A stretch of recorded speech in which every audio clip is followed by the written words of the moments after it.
Good morning, good afternoon, good evening, whatever time you find yourself watching this. I hope you're having a great day.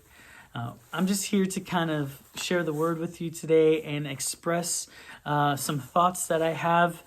We're in Holy Week and we're in quarantine, so it gives us an awesome opportunity to just be with God, to spend some time alone with Him, to reflect on what just reflect the magnitude of this week and what it means to us.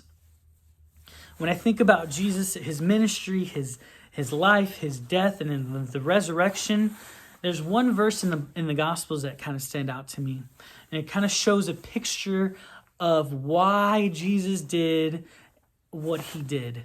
It's out of Matthew chapter 9, verse 36. Jesus looks out onto the crowd and has compassion for them because they're helpless and harassed like sheep without a shepherd.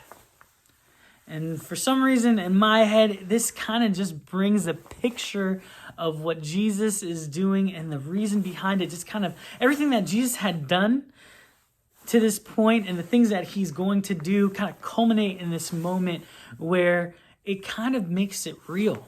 It's no longer just a concept or idea, but He's living it out fully well knowing where He's headed. And instead of shying away from it, I see Him run towards it. This compassion He has towards us drives Him to do what He did. His love for you and me, when He looks out on the crowd, dare I say that it's not just the crowd there that He sees, but He has seen your face in this moment. He sees just your family. He sees everyone that is to come and everyone that has been in this moment, and He knows there's a purpose for what He's doing. And so this moment that He finds Himself in just kind of paints this beautiful picture. That compassion that He has, this sheep without shepherd part, just to me represents how much He wants to take us from orphans to His sons and daughters. What an amazing thought that Jesus had you on His mind during this time, that He loves you so dearly that there was nothing that was going to take Him away from His mission. And so as this time of reflecting that we're doing, I think we should consider, are we living out His purpose? Because Jesus is no longer on earth physically looking out on crowds. He's in our hearts, inside of you and I, and He is calling us to be His hands and feet, to show that compassion that He had, to take up His cause and to really live out what He's called us to do. I pray that this gives you just a sense of purpose.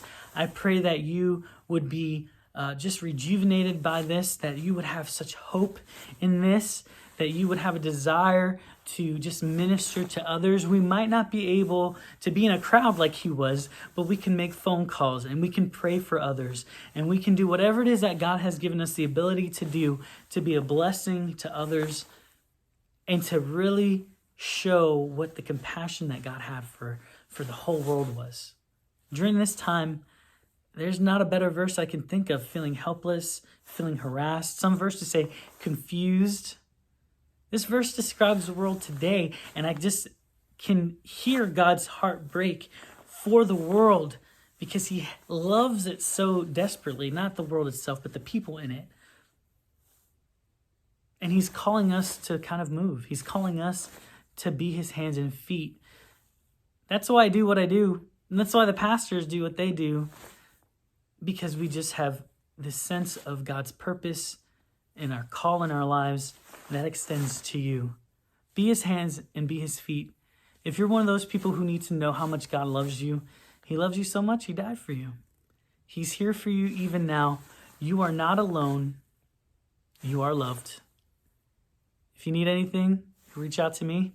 Reach out to any of the pastors here. Have a blessed rest of your day. Bye.